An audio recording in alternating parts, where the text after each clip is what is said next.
Vex stared at the three corpses sprawled across his ship's cargo bay, their purple blood still dripping onto the pristine metal floor.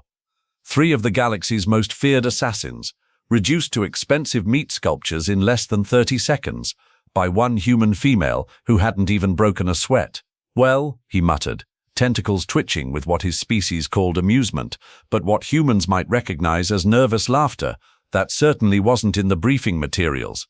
The human in question, Maya Torres, sat cross-legged on a cargo crate, casually cleaning her fingernails with a blade that had been embedded in Assassin No. 2's skull moments earlier. She looked up at him with those unsettling brown eyes that seemed to hold entire solar systems of barely contained violence. "You know what the funny part is?" she asked, her voice carrying that peculiar human quality that made even casual conversation sound like a threat. "Your Galactic Council actually thought 3 amateurs would be enough. I'm almost insulted." Vex's 4 eyes blinked in sequence, a nervous habit he'd developed since becoming the galaxy's most reluctant diplomat. 6 months ago, he'd been a simple trade negotiator for the Meridian Collective. Now he was apparently Earth's unofficial ambassador, though nobody had bothered to ask his opinion on this career change. "The Council was quite confident in their choice," he said, stepping carefully around the expanding puddle of purple blood. "These weren't amateurs. Crix the Bone Dancer killed 17 political leaders across 4 systems. Yala Venomstrike once eliminated an entire royal family during their coronation ceremony. And Thane's Soulrender."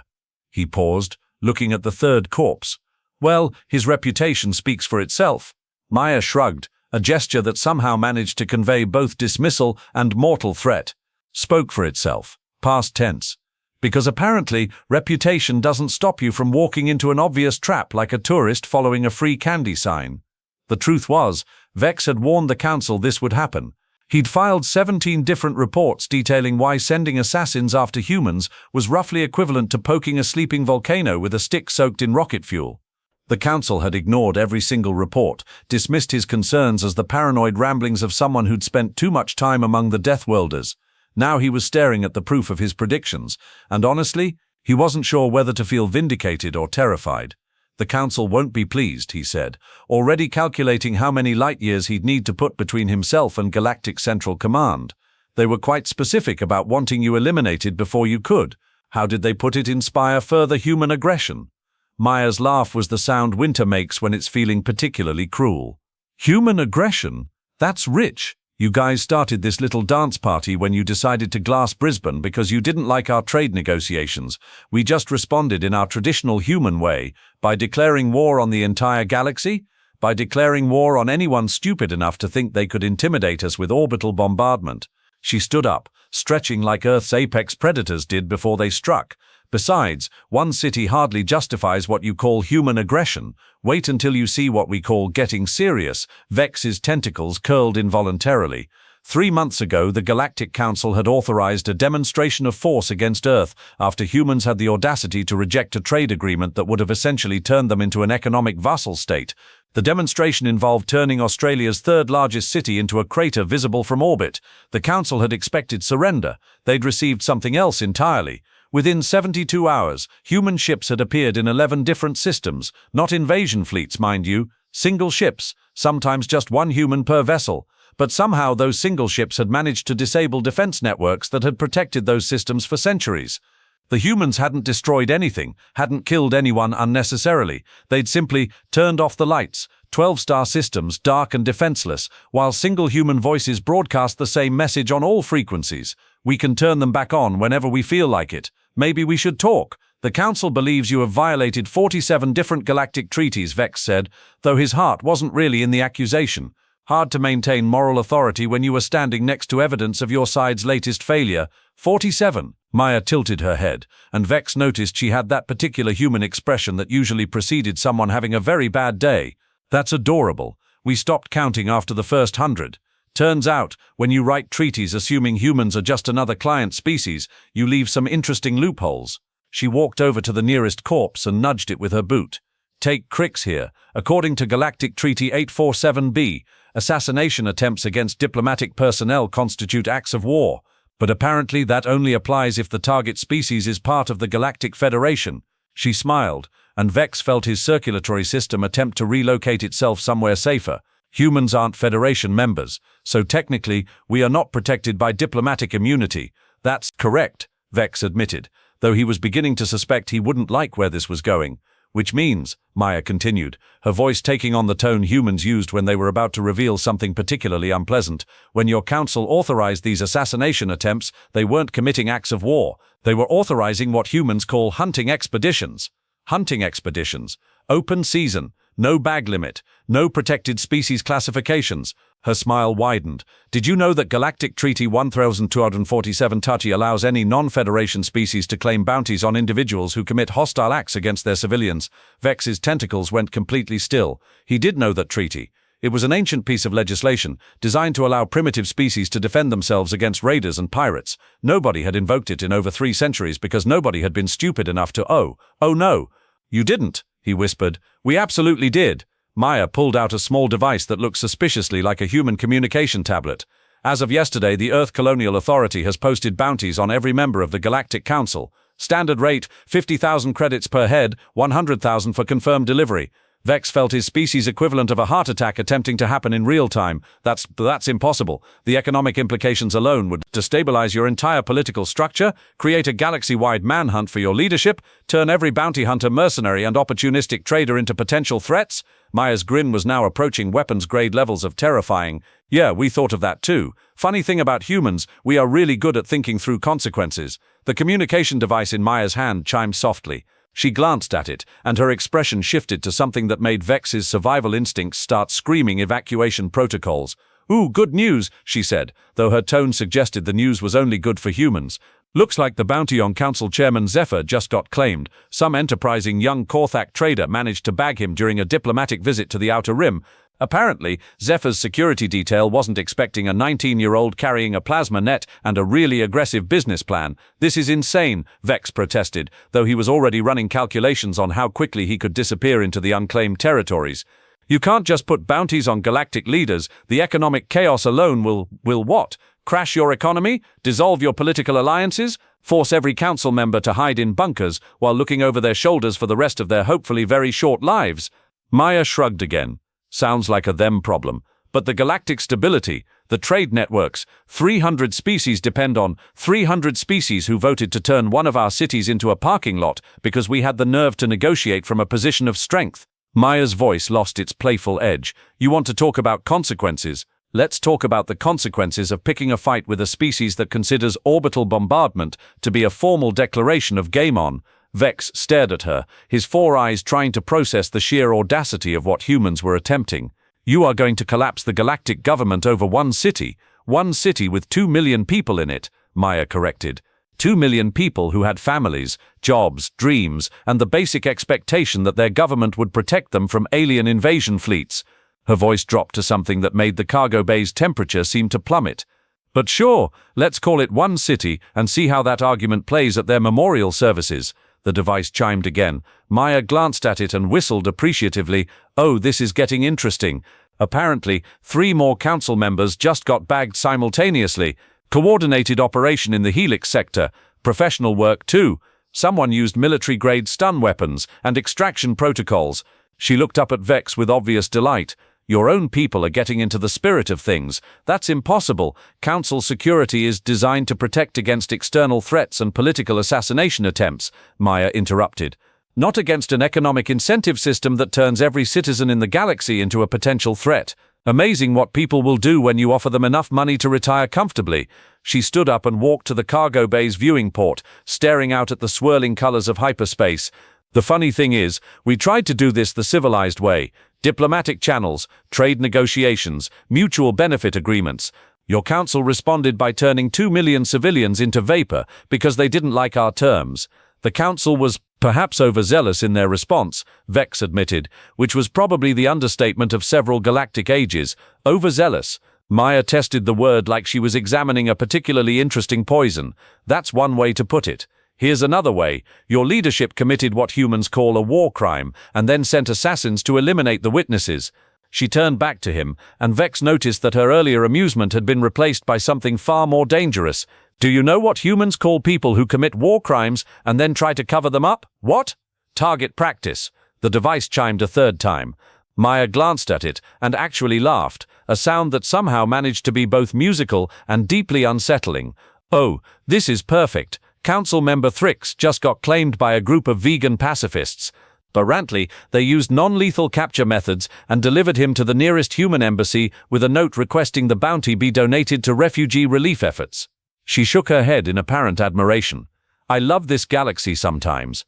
Vex felt the last of his diplomatic composure crumble like a sandcastle in a tsunami.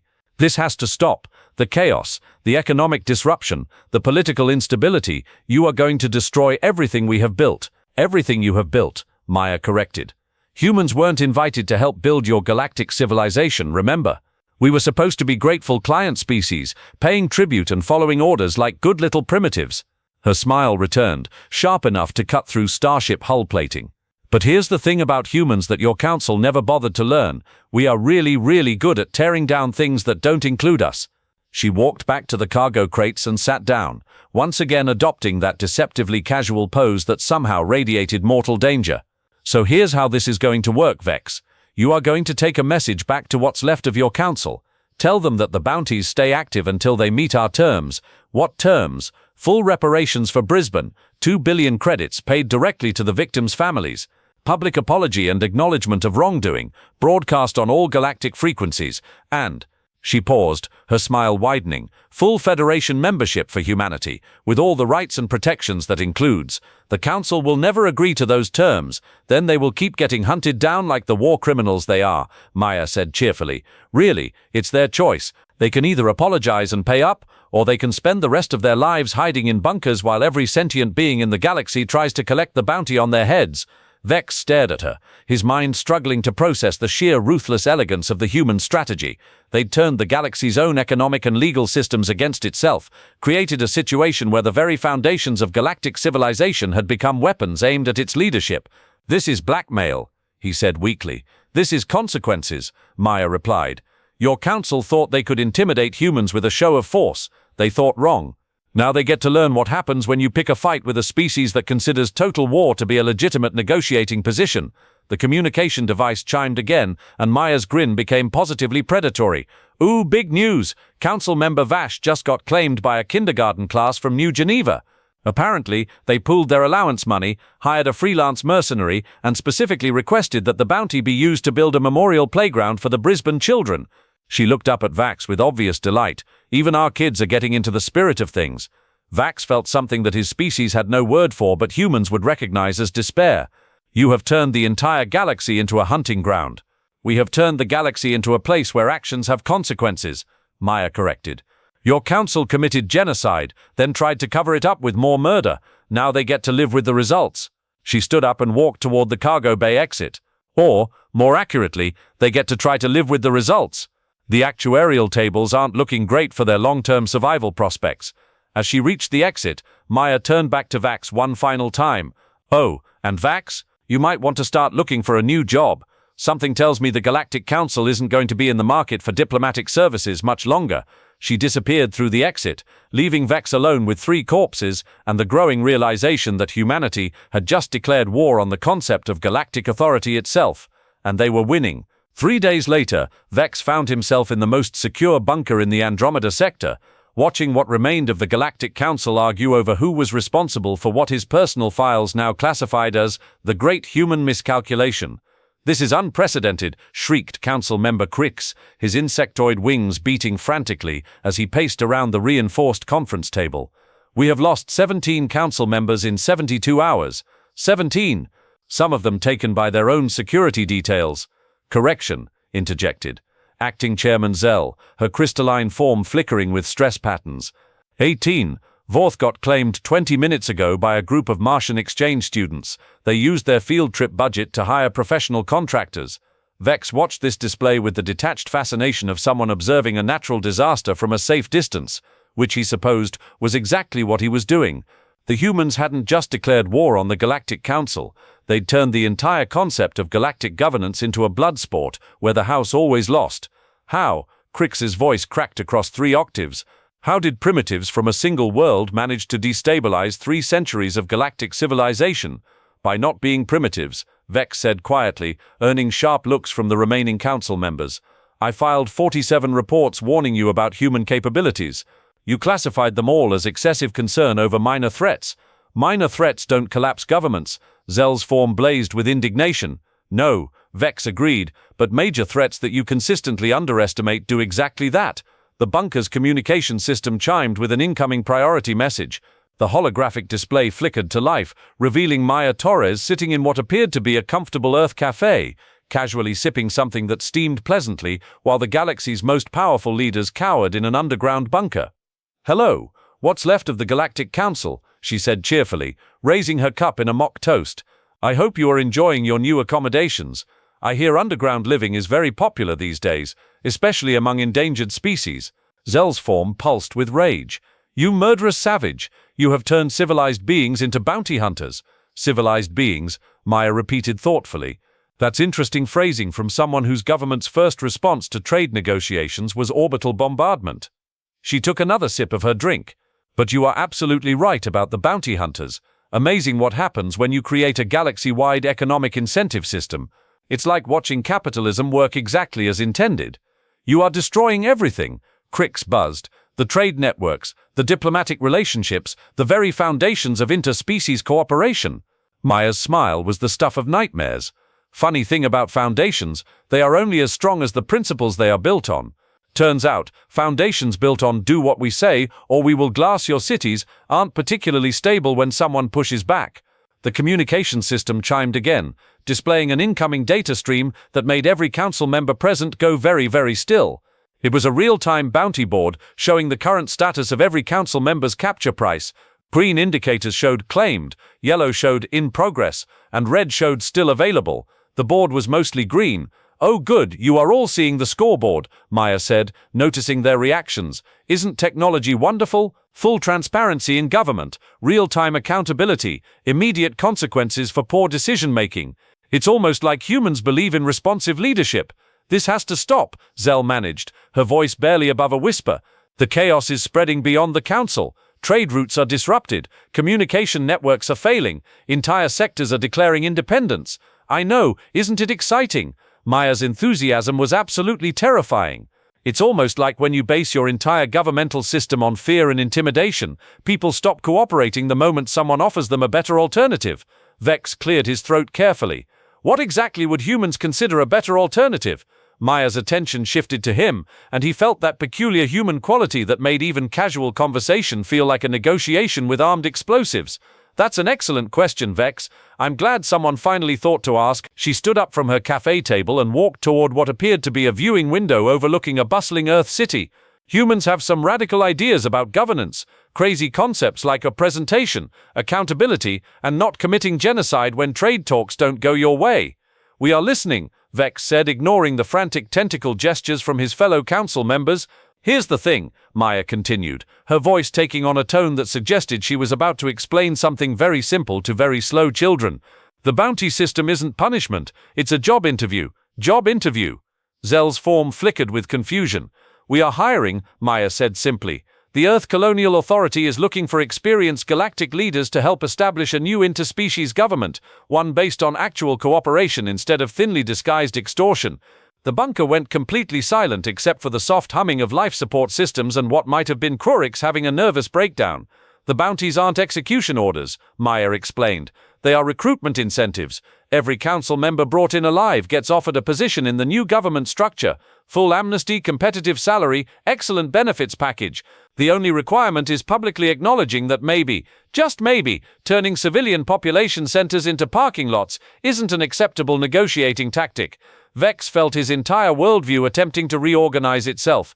"You are offering us jobs. We are offering you a chance to be part of something better," Maya corrected. "A galactic government that doesn't rely on fear, intimidation, and the occasional war crime to maintain authority." Her smile returned, though this time it seemed almost genuine. "Of course, if you prefer the old system, you are welcome to keep hiding in bunkers while every sentient being in the galaxy tries to collect the retirement fund attached to your heads." The communication system chimed again. This time the display showed a familiar face, Council Member Thrix, the vegan pacifist capture from earlier.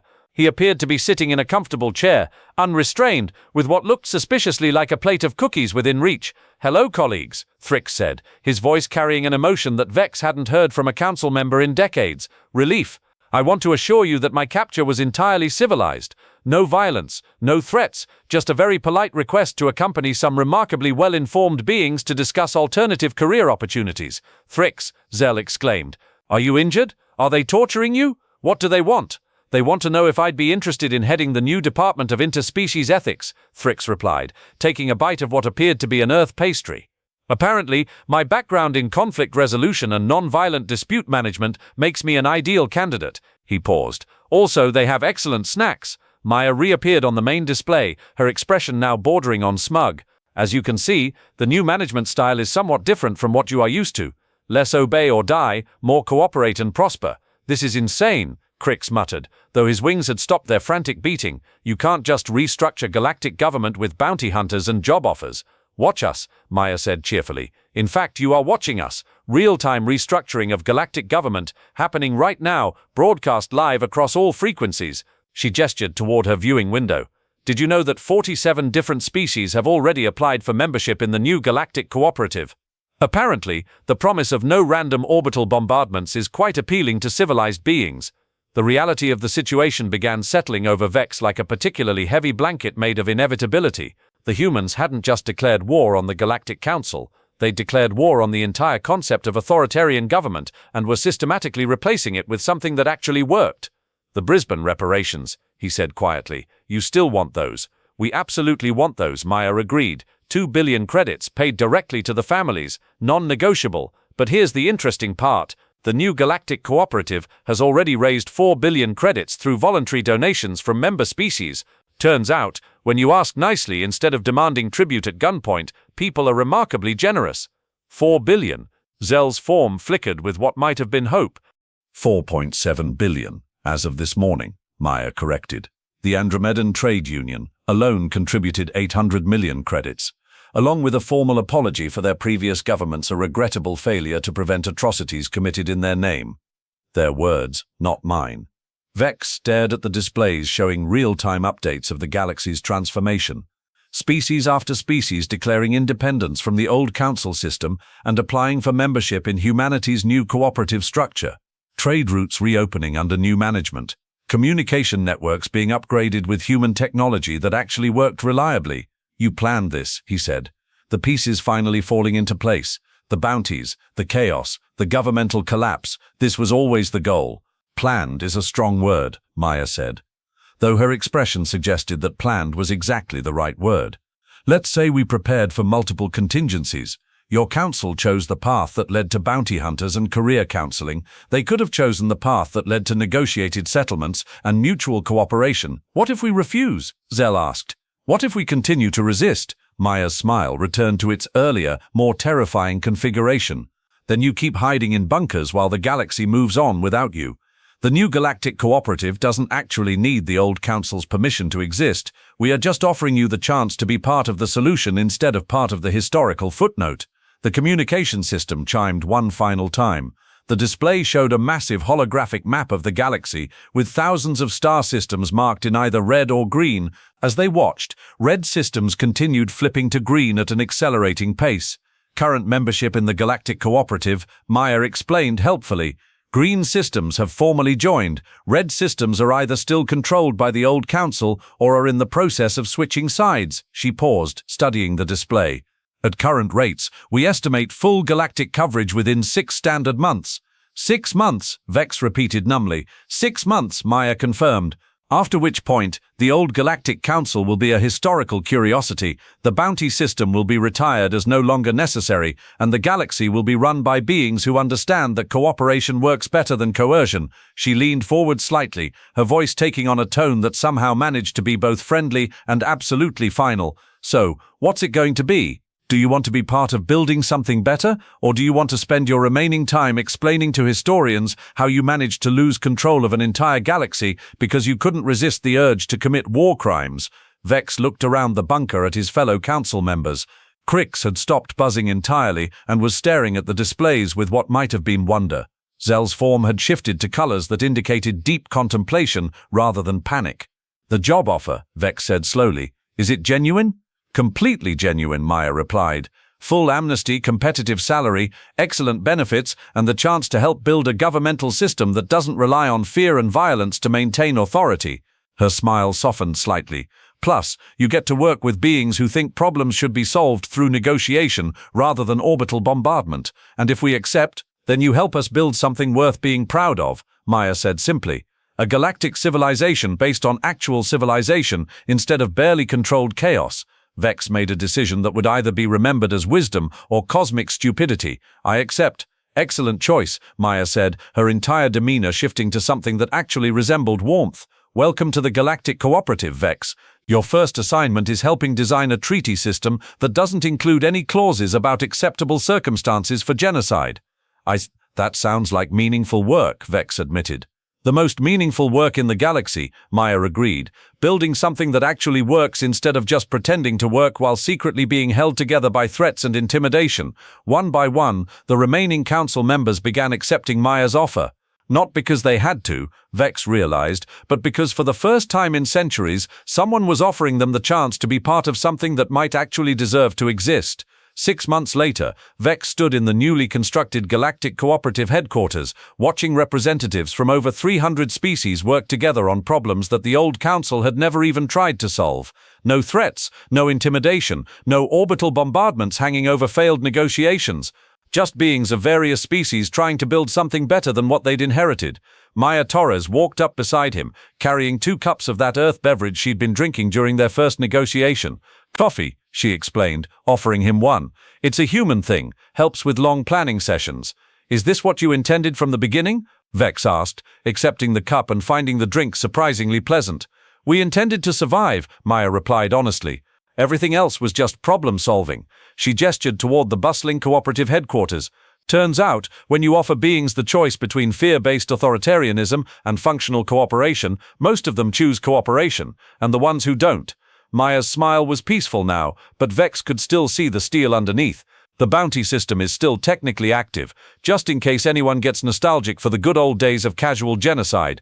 Vex raised his coffee cup in a toast. "To functional cooperation, to consequences," Maya replied, clinking her cup against his. "May they always be educational." And across the galaxy, 300 species continued building something that actually worked, while the old Galactic Council became a cautionary tale told to young beings about what happens when you mistake fear for respect. The humans had sent their message, loud and clear. Try harder wasn't just a challenge, it was a promise.